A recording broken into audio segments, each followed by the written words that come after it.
নমস্কার বন্ধুরা, আমি বিশ্বজিৎ আর আপনারা দেখছেন আমাদের YouTube channel Nifty prediction for tomorrow. দেখতেই পেয়েছেন আজকে একটা বড় সড়ো একটা ফল দেখতে পেয়েছেন। এটা হচ্ছে ইন্টারন্যাশনাল মার্কেটের এফেক্ট, যেখানে ইরান আর ইসরায়েলের যুদ্ধ। ইরান অলরেডি একটা কিন্তু মিসাইল অ্যাটাক করে দিয়েছে। তাতে কতটা ক্ষয়ক্ষতি হয়েছে ইসরায়েলের সেটা জানি না, কিন্তু মোটামুটি অ্যাটাক যেহেতু হয়েছে, পাল্টা অ্যাটাক হবে। সুতরাং এর যে নিউজ বা এর যে এফেক্ট হতে পারে বাজারে, সেটারই কিন্তু তার প্রতিফলন এটা কিন্তু দেখতে পাচ্ছেন। এর মধ্যিখানে অনেক কিছু জিনিস চেঞ্জেস হচ্ছে, এবং সেবিরকে একটা জিনিস বলে ধন্যবাদ দিতে চাই, যে এআই দিয়ে যে আপনার ট্রেড হচ্ছিল বা অ্যালগো ট্রেডিং এর নামে চলছিল এআই বেসড করে, সেই সব ট্রেডিং কিন্তু বন্ধ হবে। কারণ বাজারের মধ্যে 2021 সালে যবে থেকে নিফটি, ব্যাঙ্ক নিফটি, ফিন নিফটি, সেন্সেক্স, ব্যাংকেক্স, এইসব যে আপনার দেখতে পাচ্ছেন regular basis zero hero trade হচ্ছে, এক্সপায়ারি হচ্ছে, তার ফলে কিন্তু ভলিউম শিফট হচ্ছিল। আগে যারা ট্রেড করে থাকবেন 2021-এর আগে, তারা কিন্তু জানেন যে নিফটিতে ভলিউম কিন্তু একটা ভয়ঙ্কর ভলিউম হতো। সেই ভলিউমটা আজকের দিনে চেক করে দেখবেন, তো সেখানে কিন্তু ভলিউম স্প্লিট হয়ে যাচ্ছে। কারণ যেদিন যার এক্সপায়ারি থাকছে সেই দিন কিন্তু সেখানে ভলিউম জেনারেট হচ্ছে, বাদ বাকি দিন কিন্তু ফাঁকা। তাতেও কিন্তু নিফটি, ফিন নিফটি বলুন বা সেন্সেক্সে বলুন, সেরকম ভলিউম কিন্তু পাওয়া যায় না, দেখা যায় না। আমি ট্রেডও করি না।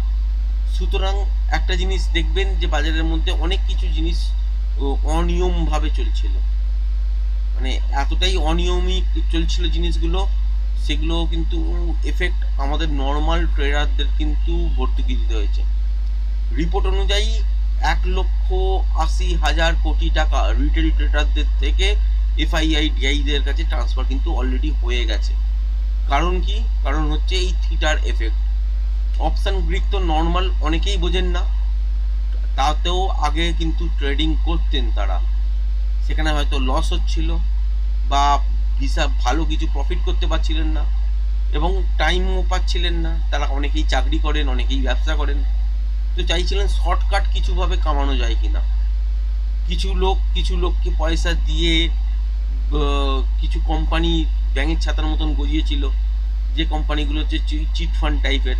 সেখানে পয়সা দিয়ে মান্থলি এত টাকা, এত পার্সেন্ট, মানে 10%, 12% মান্থলি রিটার্ন, এই রকমের লোভ দেখিয়ে প্রচুর লোকের থেকে লক্ষ লক্ষ টাকা করে নিয়ে কিছু মাস রিটার্নও দিয়েছে, তারপর কোম্পানিগুলো বন্ধ। তার যারা এইসব জায়গায় ফাঁসেননি, তারা কিন্তু এই মার্কেটের মধ্যে ট্রেড করার জন্য কি করছেন, যে আরও শর্টকাট কিছু খোঁজা যায় কিনা সেইগুলো খুঁজছেন। সেখানে ইন্ট্রোডিউস হয়ে যায় এআই এর মাধ্যমে আপনার অ্যালগো ট্রেডিং। এখানেও সামান্য কিছু ফিস দিয়ে এখানে কিন্তু জয়েন করা যাচ্ছিল। বেশিরভাগ দিন প্রফিট হচ্ছিল, খুব কম দিন লস হচ্ছিল। প্রফিট কিন্তু খুব হিউজ নয়, কারণ অ্যালগো ট্রেডিংয়ে একটা সিস্টেমেটিক আপনার স্ট্র্যাটেজি ফিট করা থাকে, আর সেই স্ট্র্যাটেজিটাকে ইউজ করে কীরকমভাবে মার্কেটের মধ্যে যদি একই রকম ট্রেড হতে থাকে। লাস্ট 3-4 মাস ধরে দেখেইছেন এমন বাজারের মধ্যে থিটার এফেক্ট ছিল, যেখানে অপশানের প্রাইস কিন্তু খুব একটা বেশি মুভমেন্ট করছিল না। খুব কম দিন, মাসের মধ্যে একদিন বা দুদিন পাওয়া যাচ্ছিল যেখানে হয়তো ভালো ঠিকঠাক মুভমেন্ট হচ্ছিল। বাদ বাকি যদি 18-20 দিন ধরে নেন, সেই 18-20 দিন কিন্তু বাজারের মধ্যে মুভমেন্ট ছিল, যে থিটার এফেক্টই কিন্তু হাবি ছিল। সেখানে অপশান সেলিং করলে অটোমেটিক্যালি প্রফিট। তো অ্যালগোতে কারোর না কারোর কিছু না কিছু স্ট্র্যাটেজি, যার যেরকম ভালো লাগছে সেই অনুযায়ী সেই স্ট্র্যাটেজি তারা বাই করছেন 5,000, 10,000, 15,000 দিয়ে মান্থলি বেসিসে। এটা সাবস্ক্রিপশন প্যাকেজ। সেই স্ট্র্যাটেজিটাকে পুট করছেন, 1-1.5 লক্ষ টাকা নিয়ে মার্কেটের মধ্যে আসছেন, অপশান ট্রেডিং করছেন, 15,000, 20,000, 25,000 এরকম হয়তো মাসের শেষে হয়তো রোজগার করছেন, যার যেমন ক্যাপিটাল, যে যেরকমভাবে সেট করে রেখেছে, কয়েক লট কাজ করবেন সেই হিসাবে। এবং অপশান বাইং ছিল হচ্ছে ছোট রিটেল ট্রেডারদের জন্য, আর অপশান সেলিং ছিল হচ্ছে বড় প্লেয়ারদের জন্য। এখানে 1-1.5 লক্ষ টাকা নিয়ে মার্কেটে যারা এসছেন বা আছেন, তারাও কিন্তু অপশান সেলিংয়ের মধ্যে ঢুকে যাচ্ছিলেন। কিরমভাবে? এই অ্যালগোর মাধ্যমে। এবং 3-4 মাস টানা এই জিনিসটা কিন্তু অ্যালগো প্রফিট দিয়ে গেছে। কিন্তু এখন কি আর দেবে? এই নতুন নিয়মের পর আর দেবে না। কারণ কি, মুভমেন্ট কিন্তু বাজার এবার টেকনিক্যাল ওয়াইজই কিন্তু করতে হবে, কারণ থিটার এফেক্ট কমবে। ইন্ডিয়া ভিক্সেরও কিছু পরিবর্তন হবে। এইসব জায়গাগুলো কিন্তু বুঝতে হবে, তবেই কিন্তু ট্রেডিং হবে, আদারওয়াইজ কিন্তু হবে না। এখন থেকে কিন্তু অ্যালগো ট্রেডিং এর দিন শেষ, এটা কিন্তু ভেবে তারপর কাজ করুন বাজারের মধ্যে। শুধুমুধু হঠাৎ হঠাৎ করে কিছু পয়সা হয়তো জমিয়েছেন, সেটা হয়তো অ্যালগো ট্রেডিং এর নামে অটোমেটিক জেনারেট হবে পয়সা, এরকম কিন্তু আর হবে না এই মুহূর্তে। আবার যদি পরবর্তীকালে চেঞ্জ করে আবার পুরাতন নিয়ম নিয়ে চলে আসে, তাহলে নর্মাল আমাদের মতন যারা ট্রেডার খেটে একটু কাজ করার চেষ্টা করেন, সামান্য কিছু প্রফিট বার করার চেষ্টা করেন, তাদের এইরকমই অবস্থা হবে। ট্রেড কিন্তু ম্যাক্সিমাম দিন পাবেন না, আর পাওয়া গেলেও খুব ছোট মর্নিংয়ের দিকে ট্রেড করে বেরিয়ে যেতে হবে। আর সেটাও যদি মিস করে যায় বা কোনো কারণে যদি না ধরতে পারা যায়, তাহলে সেই দিনটা কিন্তু আর ট্রেডও হবে না। আবার বেলার দিকে নয়েজ এতটাই বেশি থাকবে, সেখানে পিন পয়েন্টে স্ক্যাল্পিং করতে একটু 19-20 হয়ে গেলে আলটিমেট কিন্তু লস আপনাকে নিতেই হবে। এই জায়গাগুলোই কিন্তু অ্যালগো ট্রেডিং এর মধ্যে 2-5 পয়েন্টের মতন একটা মুভমেন্ট, 10 পয়েন্টের মতন একটা মুভমেন্ট এটা জেনারেট করছিল। হঠাৎ হঠাৎ স্পাইক আসছিল দেখবেন মার্কেটের মধ্যে ডেলি বেসিসে, সেই স্পাইকগুলো কিন্তু বন্ধ হয়ে যাবে। এখানে সেবি একটা জিনিস খুব ভালো করেছে, যেটা হচ্ছে আমার অবজারভেশন অনুযায়ী, যেখানে হচ্ছে কিছু লট সাইজ বাড়িয়ে দিচ্ছে। তো ঠিক আছে, তো 25-এর যেমন লট ছিল তার জায়গায় হয়তো 50 বা 75-এর মধ্যিখানে 60-65 হতে পারে, 75ও হতে পারে, 50ও হতে পারে। সেটা কি করবে সেটা জানি না। যাই করুক না কেন, মোটামুটি 50 তো ধরে চলুন, তারপর 60-65 হোক বা 75 হোক, যাই লট সাইজ হোক না কেন, সে তার মানে হচ্ছে যেখানে যারা 2,500-3 হাজার টাকায় এক লট বাই করছিলেন, 100 টাকা স্ট্রাইক হয়েছে, তাকে সেখানে 7,500-8,000 টাকা বিয়ার করতে হবে। এইটুকুনি মোটামুটি বোঝা যেতে পারছে। বা 6,000-7,000 টাকা যেমন লট সাইজ হবে সেই ইনটু করে নেবেন, যা স্ট্রাইক প্রাইস থাকবে। মোটামুটি একটা রাউন্ড ফিগার যদি ধরেন 10,000 টাকা নিচে মার্কেটে কিন্তু অপশন ট্রেডিং করার জন্য নিয়ে আসতে পারবেন না যারা অপশন বাইং করবেন। আর অপশন সেলিং এর জন্য 1 লক্ষ টাকার কাছাকাছি মোটামুটি একটা মার্জিন লাগতো। যারা হেজ করে কাজ করতেন তারা মোটামুটি 60-65-র মধ্যে করতেন। এখন যেহেতু লট সাইজটা কমিয়ে দিয়েছিল, সেখানে আরো একটু কম লাগছিল, মানে অর্ধেক লাগছিল, তারও অর্ধেক। কিন্তু এখন করছে কি, এক্সপায়ারির আগে কিছুদিন পর্যন্ত আপনার হবে লট সাইজ মোটামুটি 3 গুণ, মানে হচ্ছে যার কাছে 1 লাখ ছিল মোটামুটি 3 লাখ 3.5 লাখ ধরে চলুন এক লট সেল করার জন্য। আবার এই উল্টো দিকে যদি দেখেন যে বাজারের মধ্যে এক্সপায়ারি প্রতিদিন এক্সপায়ারি চলতো, তো প্রতিদিন এক্সপায়ারির ফলে কি হতো, ভলিউম কিন্তু বাজার থেকে মিস হয়ে যেত, মানে একটা থেকে আরেকটাতে স্প্লিট হয়ে যেত। সেখানে ম্যানিপুলেশন করা কিন্তু খুব সোজা ছিল, কারণ এই রকমই এআই এর নামে বলুন, অ্যালগোর নামে বলুন, এই রকম কোম্পানির কিন্তু রমরমা বাজার চলছিল এই কয়েকদিন ধরে। এই কিছুদিন ধরে যে রমরমা বাজার চলছিল, এইটা কিন্তু এবার বন্ধ হবে আশা করা যায়। এবং এর এফেক্ট অনুযায়ী নর্মাল যে রিটেল ট্রেডার আছে তারা কিন্তু সুন্দর সুন্দর প্রতিদিন ছোট বাজার হোক বড় বাজার হোক যাই হোক না কেন একটা সুন্দর সুন্দর মুভমেন্ট কিন্তু পেতে পারেন। বছর দেড়েক ধরেই অ্যালগো শুরু হয়ে গেছিল, কিন্তু এর এফেক্টটা কিন্তু লাস্ট 4-5 মাস 6 মাস ধরেই কিন্তু এরা পেয়েছে, যেখানে সাবস্ক্রিপশন চার্জ করে কিন্তু লক্ষ লক্ষ কোটি কোটি টাকা ডেলি জেনারেট করেছে। এবং ছোট ছোট মুভমেন্টে কিন্তু স্ক্যাল্পিং ট্রেড বার করে দিয়ে বেরিয়ে গেছে, কারণ জানি যে এই মুভমেন্টটা কিন্তু এইটুকুনি সাস্টেনেবল হবে না, তো এইটুকুনি মুভমেন্টই কিন্তু ক্যাপচার করা যাবে। তো ওই রকমভাবেই করেছে। বা থিটার এফেক্ট, যারা অপশন সেলিংয়ের জন্য কোনো স্ট্র্যাটেজি কিনেছেন, তো সেখানে থিটার এফেক্টে শুধু দেওয়া আছে, সারা দিনের পর যদি দিনের শেষে দেখছেন প্রফিটে ঢুকে গেছেন।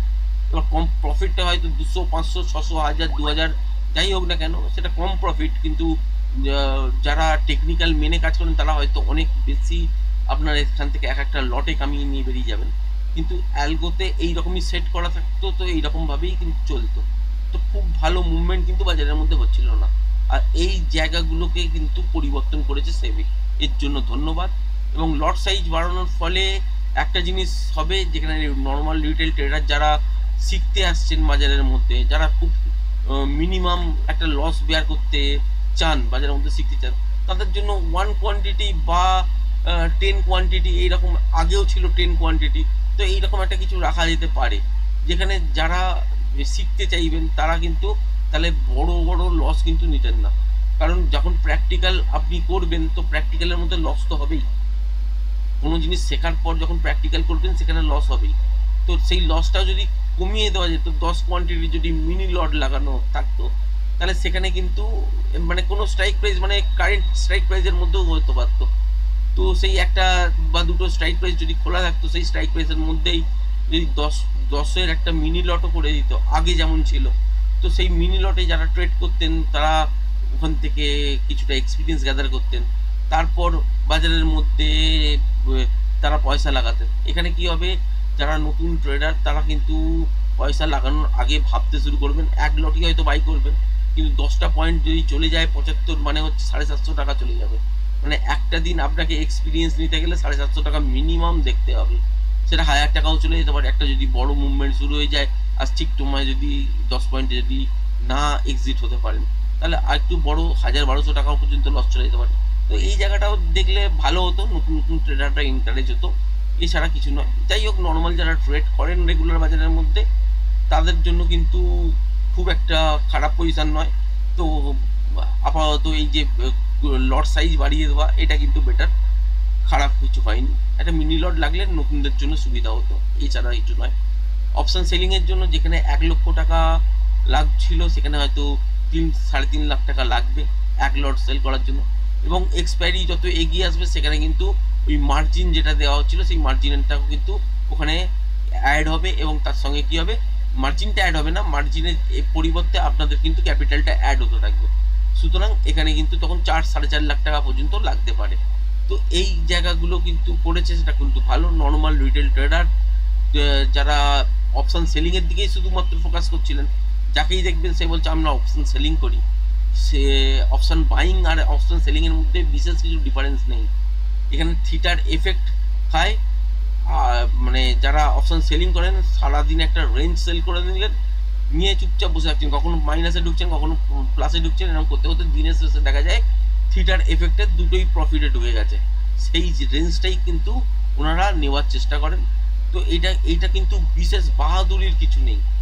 অপশন বাইং এর ক্ষেত্রে আপনাকে টেকনিক্যাল নলেজ না রাখলে সেখানে কিন্তু আপনি অপশন বাইং করতে পারবেন না। আর এই জায়গাগুলোই কিন্তু বুঝে তবেই কিন্তু মার্কেটের মধ্যে আসতে হয়। ম্যাক্সিমাম রিটেল ট্রেডার যারা ট্রেড করতে চান, অফিসে আছেন, মোবাইল দিয়ে ট্রেড করছেন, বা ব্যবসা করছেন সেখানে মোবাইল দিয়ে ট্রেড করছেন, অপশন ট্রেডিং করবেন না, বা খুব বিজি আছেন তার মধ্যে এখানে একটা ট্রাই করছেন যে আজকে আমার লাখ কিরম সাথ দেয় দেখি, বাই করে নিই, সেল করে দিই। তো এইরকম, বা নিউজ দেখে কোনো রকম ট্রেড করে নিলেন, এই জায়গাগুলো করতে যাবেন না। তার থেকে আপনারা কিছু স্টকে একটা হোক, দুটো হোক, তিনটে হোক, আপনার যেরকম লস খাবার যে ক্যাপাসিটি, সেই লস খাবার ক্যাপাসিটির স্টক কিছু একটা ভালো খুঁজুন, যাদের মার্কেটে রেপুটেশন আছে, সেই সব স্টক কিনে রাখুন। কমসে কম অতটা লস খাবেন না। আর বছরের পর বছর যদি ফেলে রাখেন, কোনো না কোনো টাইমে দেখবেন উদ্ধার হয়ে গেছে। যারা টেকনিক্যালটা জানেন না তাদের উদ্দেশ্যে বলছি, যারা টেকনিক্যালটা জানেন বোঝেন, তারা তো একটা রেঞ্জ বা বাজারের মধ্যে একটা সুইং, এরকম ট্রেডগুলোই কিন্তু অ্যাভেল করতে পারবেন। এবার কোন ফ্রেমে দেখছেন বাজারকে, তার ওপর ডিপেন্ড করবে যে কীরমভাবে ইন্ট্রাডে বলুন বা সুইং ট্রেড বলুন, বা ট্রেডটাকে কীভাবে ম্যানেজ করে নিয়ে যাবেন বলুন, সেই জায়গাগুলো কিন্তু তৈরি করতে হবে। আপনাদের সাথে আমরা অনেকগুলো স্টক শেয়ার করেছিলাম, অনেকগুলো স্টকই শেয়ার করেছিলাম। তার মধ্যে আপনাদের সাথে ডিমার্ট একটা শেয়ার করেছিলাম, মনে পড়ছে আইটিসি শেয়ার করেছিলাম, তারপর হচ্ছে আপনার ক্রম্পটন গ্রিপস শেয়ার করেছিলাম। দেখেইছেন তার মুভমেন্টগুলো কীরকম সুইং ট্রেড হিসাবে। তো ওই জায়গাগুলো কিন্তু আপনারা ধরে রাখতেই পারতেন এবং খুব ভালো রিটার্ন দিয়েছিল। তারপর বাজারের থেকে যখন মুখ ঘোরাবে, তো সেখানে প্যাটার্নও তৈরি হয়ে যাবে, সেখান থেকে আপনারা নিজেরাই বুঝতে পারবেন যে এক্সিটের জায়গা। তো এটাই বলে সুইং ট্রেড। যারা টেকনিক্যালটা মেনে কাজ করেন তারা বারবার বছরের মধ্যে 2-3 বার এন্ট্রি এক্সিট করতেই পারেন। আর যারা বোঝেন না তারা হয়তো ধরে বসে থাকবেন, কখনো লাভ দেখবেন, কখনো লস দেখবেন, কিন্তু যদি বেশ কিছু বছর ধরে ধরে রাখেন আলটিমেট লাভই দেখবেন, টেকনিক্যাল না জেনেও। সুতরাং ইন্ট্রাডে তখন করতে যাবেন না। যারা টেকনিক্যালটা শেখেননি বা কীভাবে ট্রেড হয়, এন্ট্রি কীভাবে করতে হয়, এক্সিট কীভাবে করতে হয়, কোন জায়গায় কী কী জিনিস দেখতে হয়, এইগুলো যতক্ষণ না জানেন বা ক্লিয়ার নলেজ যতক্ষণ না হচ্ছে, ততক্ষণ পর্যন্ত ইন্ট্রাডে করবেন না। যাই হোক, মোটামুটি বাজারের মধ্যে মুভমেন্ট স্টেবল হওয়ার চান্সেস আশা করি থাকবে, এবং মুভমেন্ট কিন্তু একটা ভালো আপনারা পেতে চলেছেন 20শে নভেম্বরের পর থেকে। যারা এতক্ষণ পর্যন্ত ভিডিওটা দেখছেন, এবার আমরা আলোচনা করব নিফটি এবং ব্যাংক নিফটি নিয়ে, এবং দেখে নেব যে কালকের দিনে কিরম ধরনের মুভমেন্ট হতে পারে। এই যে বাজারটা পড়েছে দেখতে পেয়েছেন এতটা, এটা হচ্ছে যুদ্ধের এফেক্ট। পার্থদাও এই আগের দিন বলছিলেন যে SMS লিখে পাঠিয়েছিলেন যে যুদ্ধ লেগে গেছে বাজারে, এবার পজিশন তলার দিকে শর্ট। কিন্তু তার আগেই আপনাদের সাথে কিন্তু একটা ABCD প্যাটার্ন আমরা টেনে বুঝিয়ে দিয়েছিলাম যে বাজারের মধ্যে কিন্তু এখান থেকে শর্ট আসতে পারে।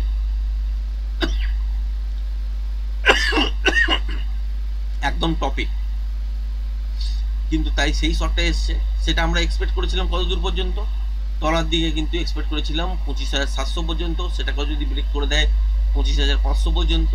কিন্তু এত বড় যে তলার দিকে 2-3 দিনের মধ্যে যে মুভমেন্টটা হয়ে যাবে, সেটা কিন্তু ইন্টারন্যাশনাল নিউজের এফেক্ট।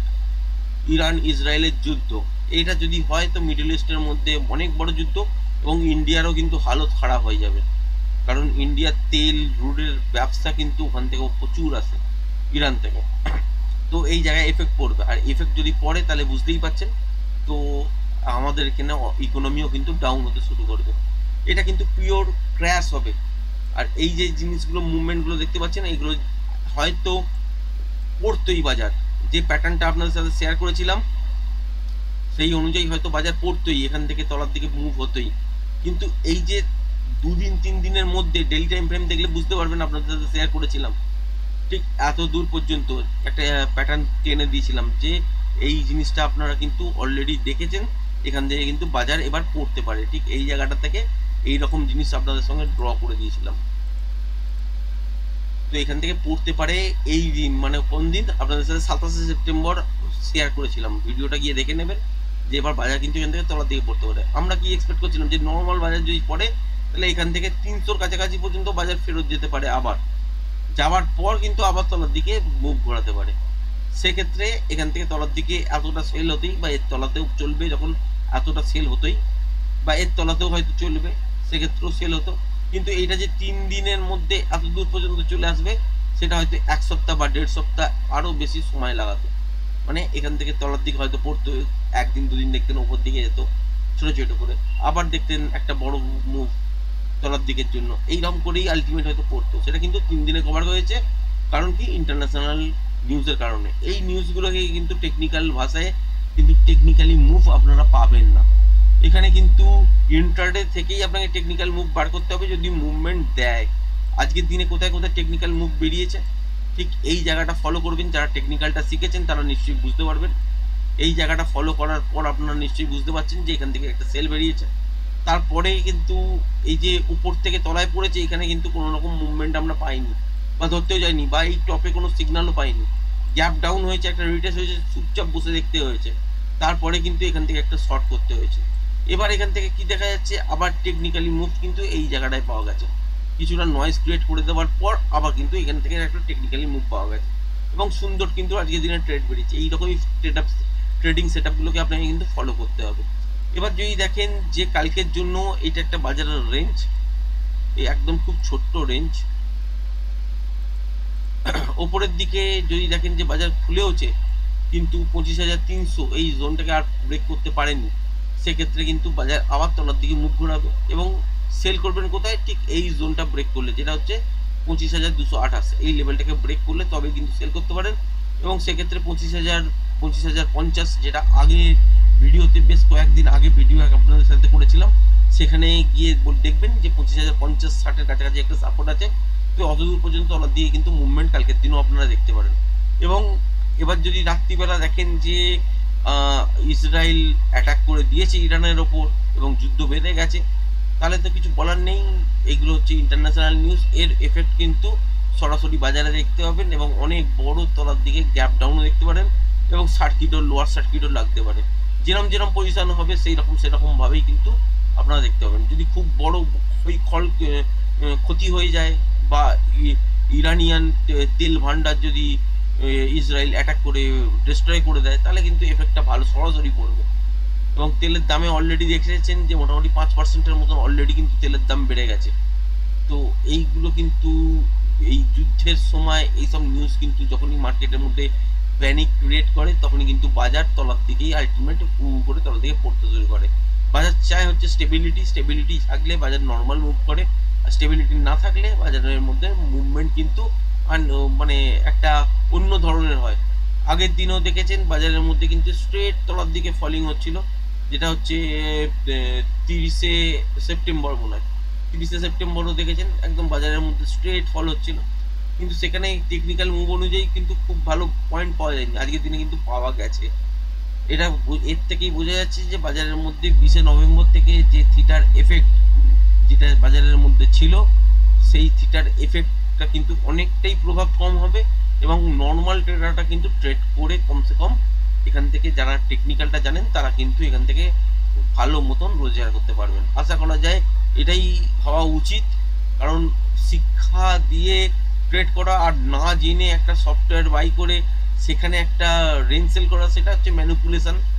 সেই ম্যানিপুলেশনের মধ্যে ট্রেড না শেখালেও চলে, সেখানে তো নর্মাল টেকনিক্যাল অনুযায়ী কোনো ট্রেডিংই বেরোবে না। সেখানে তো আর এইরকম যদি আর কিছুদিন চলতে থাকতো, আমাকেও হয়তো বাই করতে হতো একটা অ্যালগো ভালো সফটওয়্যার, কারোর না কারোর কোনো স্ট্র্যাটেজি, তো সেইটাই ফিট করতে হতো, সেই রকম অনুযায়ী ট্রেড হতো। কিন্তু আদারওয়াইজ যে আনএক্সপেক্টেড মুভগুলো হয়ে যায়, বা একটা স্পাইক লাগে, বা একটা দেখেছেন অ্যাবনর্মালিটি মুভমেন্ট হয়ে যায়, 5 মিনিট 10 মিনিটের একটা দেখলেন বিশাল বড় মুভমেন্ট হয়ে যায়, তো সেই মুভমেন্টগুলো অনেকটাই কম হবে। সুতরাং এবারে হচ্ছে বাজার স্টেবিলিটি হিসাব পেয়ে যাবে এবং সেই হিসাবে কাজ করবে। এখানে আপনারা যদি যারা কালকের দিনে ট্রেড করবেন, তারা যদি দেখেন যে ক্লিয়ার গ্যাপ আপ হয়ে গেছে 25,300-র ওপর, একটা রিটেস্ট হতে দেবেন। তারপর যদি মুখ ঘোরায় 25,300-র ওপরে যদি সাস্টেন করে, উপরের দিকে কিন্তু টার্গেট হিসাবে 25,400টাকেও যদি ফার্স্ট হাফের মধ্যে কমপ্লিট করে দেয়, সেক্ষেত্রে ইন্টারনেটে ফ্রেশ প্রাইস অ্যাকশন অনুযায়ী দেখতে হবে যে প্যাটার্ন ওয়াইজ কন্টিনিউশন ট্রেড বেরোবে কিনা। যদি প্যাটার্ন ওয়াইজ কন্টিনিউশন ট্রেড বেরোয়, সেক্ষেত্রে 25,500-550-এর কাছাকাছি পর্যন্ত কালকের দিনে বাজার আবার ফেরত যেতে পারে, মানে ভি টাইপের রিকভারি আপনারা দেখতে পারেন। আবার যদি দেখা যায় যে বাজারের মধ্যে দেখলেন যে সেকেন্ড হাফের কাছাকাছি এত দূর পর্যন্ত পৌঁছেছে, তাহলে এত দূর পর্যন্ত নাও যেতে পারে। সেক্ষেত্রে মোমেন্টামের সঙ্গে যখন এই 25,400-420 এই লেভেলটাকে যখন ব্রেক করবে, সেক্ষেত্রে যতক্ষণ মোমেন্টাম থাকবে ততক্ষণই কিন্তু ফলো করবেন। এবার হচ্ছে তলার দিকে যদি দেখেন যে ফ্ল্যাট খুলে তলার দিকে এই রেঞ্জটাকে ব্রেক করেছে বা গ্যাপ ডাউনের সঙ্গে খুলেছে, যদি দেখেন যে 25,200 এই লেভেলটা কাছাকাছি গ্যাপ ডাউনে ছোটোখাটো খুলেছে, খোলার পর কিন্তু সঙ্গে সঙ্গে ট্রেড করতে যাবেন না। যদি দেখেন যে এর কাছাকাছি খুলে আর তলার দিকে যাচ্ছে না, সেক্ষেত্রে উপরের দিকে একটা রিটেস্ট হতে যাবেন। রিটেস্টটা হতেই পারে 25,280 থেকে 300-র কাছাকাছি পর্যন্ত, কিন্তু এই 300 ব্রেক না করে তার মানে জানবেন যে এখান থেকে একটা রিভার্সাল সাইন পাবেন, সেক্ষেত্রে শর্ট করতে পারেন, এবং এই যে জোনটা আছে এই জোনটা ব্রেক হয়ে যাওয়ার পর কিন্তু একটা মোমেন্টাম ট্রেড পাবেন। সেক্ষেত্রে 25,100, 25,000, 25,050 এই পর্যন্ত কিন্তু শর্ট 150 পয়েন্টের মুভমেন্ট তলার দিকে কিন্তু বাজারের মধ্যে আপনারা দেখতে পারেন। আর উপরের দিকে যদি 300 ব্রেক করে কন্টিনিউ সাস্টেন করে যে একটা রিটেস্ট নিয়ে মুখ ঘুরিয়ে নেয়, তাহলেও কিন্তু উপরের দিকের জন্যই আলটিমেট ট্রেড হবে এবং ভি টাইপের সেভ আপনারা দেখতে পাবেন। এবার যদি গ্যাপ ডাউনের সঙ্গে খোলার পর যদি দেখেন যে 200 এই জায়গাটা থেকে আর ব্রেক করে দিয়েছে, করার পর রিটেস্ট হওয়ার পর যদি দেখেন 200-র ওপর কন্টিনিউ সাস্টেন করে যাচ্ছে, সেক্ষেত্রে ওয়েট করবেন যতক্ষণ না আবার তলার দিকে সুইং লো ব্রেক করছে, ততক্ষণ পর্যন্ত শর্ট করতে যাবেন না। আর 200-র কাছাকাছি যদি গিয়ে পৌঁছায়, তারপরে যদি দেখেন যে আর চলতে পারছে না, সেক্ষেত্রে শর্ট করতে পারেন রিভার্সাল সাইন দেখার পর। বুঝে গেছেন? এবার হচ্ছে ব্যাংক নিফটির ক্ষেত্রেও বিশেষ কিছু বলার নেই, একই ধরনের জিনিস দেখতেই পাচ্ছেন। ওপর থেকে তলায় গ্যাপ ডাউনে খুলেছে অনেকটা বড়ই, তারপর তলার দিকে চলে এসছে 51,700 ব্রেক করে দিয়েছে, 686 লো হয়েছে, উপরের দিকে 860-এ গিয়ে বন্ধ করেছে। কালকের দিনের জন্য কি হতে পারে? কালকের দিনের জন্য বন্ধুরা ঠিক এই রেঞ্জটাকে কিন্তু সিলেক্ট করবেন, আর এর মধ্যে কেউ ট্রেড করতে যাবেন না। যদি দেখেন যে উপরের দিকে খুলেছে এইসব জোনের কাছাকাছি, যেটা হচ্ছে 51,950-60 এইসব জোনের কাছাকাছি খুলেছে, আর উপরের দিকে চলতে পারছে না, সেক্ষেত্রে যারা স্ক্যাল্পার আছেন, টেকনিক্যালটা শিখেছেন, তারা রিভার্সাল সাইন দেখতে পেলে একটা শর্ট মারতে পারেন এখান থেকে তলার দিকে এত দূর পর্যন্ত, একদম মর্নিং উইক। এটা যদি তারপর যদি দেখা যায় যে ফ্ল্যাট খুলেছে, খোলার পর আস্তে আস্তে উপরে গেছে, আবার আস্তে আস্তে করে তলা যাচ্ছে, তাহলে কিন্তু এই রেঞ্জটা ছেড়ে দেবেন। বা যদি দেখেন যে গ্যাপ ডাউনেও খুলেছে, খোলার পর এই যে সুইং লোটা যদি ব্রেক না করে, যেটা হচ্ছে 51,692 মানে 700, যদি ব্রেক না করে, তাহলেও কিন্তু এখান থেকে উপরের দিকে আপনারা একটা স্ক্যালপিং আকারে ট্রেড পেতে পারেন। টার্গেট হিসাবে 51,960 এর কাছাকাছি পর্যন্ত রাখতে পারেন। তার জন্য কিন্তু এখানে রিভার্সাল দেখা কিন্তু প্রয়োজনীয়, তবেই কিন্তু ট্রেডটা ঘুরবে, আদারওয়াইজ কিন্তু ঘুরবে না। এখানে ছোট্ট 5 মিনিট, 10 মিনিট, 15 মিনিটের মধ্যেই কিন্তু ট্রেডিং সেট আপ বেরোবে।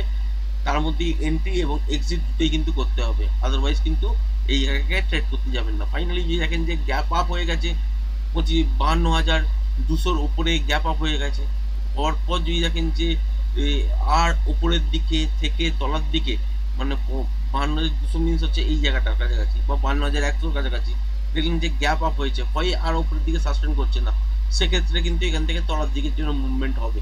এবার মুভমেন্টটা কিন্তু দেখতে হবে বসে। এখানে কিন্তু ট্রেড করলে স্ক্যালপিং আকারে হয়তো পেয়ে গেলেন, রানিং ক্যান্ডেলের ট্রেড হবে, নাও পেতে পারেন।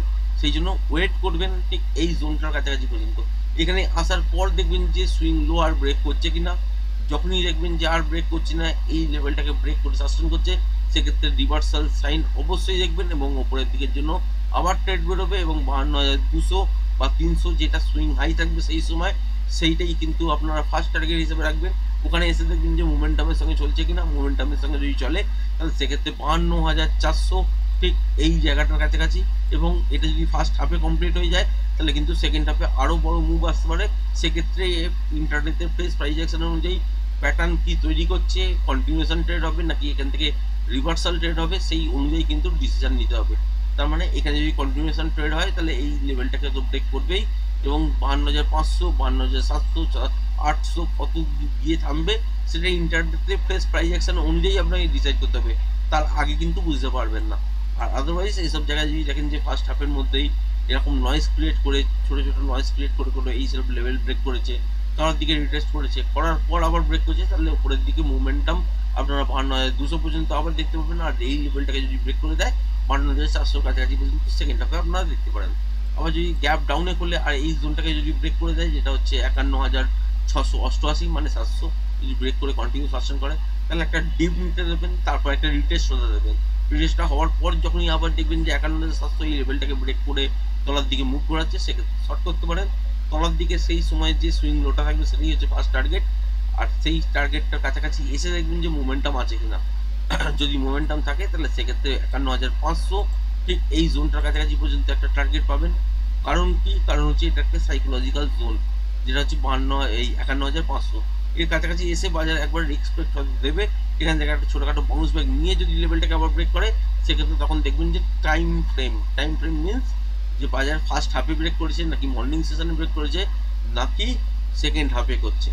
যদি দেখা যায় যে ফার্স্ট হাফটা এর মধ্যেই কাটিয়ে দিয়েছে, সেকেন্ড হাফে ব্রেক করছে, তাহলে যতক্ষণ মোমেন্টাম পাবেন তলার দিকে ততক্ষণ পর্যন্ত আপনারা ট্রেডটাকে হোল্ড করতে পারেন। আর যদি প্যাটার্ন ওয়াইজ লেভেলটাকে ব্রেক করতে হয় তাহলে কিন্তু ফার্স্ট হাফটাতে প্যাটার্ন বাজার তৈরি করবে, সেই অনুযায়ী কিন্তু ট্রেড হবে এবং সেকেন্ড হাফের শুরুতে আরও তলার দিকে আসতে পারে, সেক্ষেত্রে কিন্তু 51,000-এর কাছাকাছি পর্যন্ত বাজারকে আপনারা দেখতে পারেন। আশা করি ভিডিওটা পছন্দ হয়েছে। ভিডিওটা যদি পছন্দ হয়ে থাকে চ্যানেলটাকে অবশ্যই লাইক, শেয়ার, সাবস্ক্রাইব করবেন। আজকের ভিডিওটা এই পর্যন্তই, ধন্যবাদ।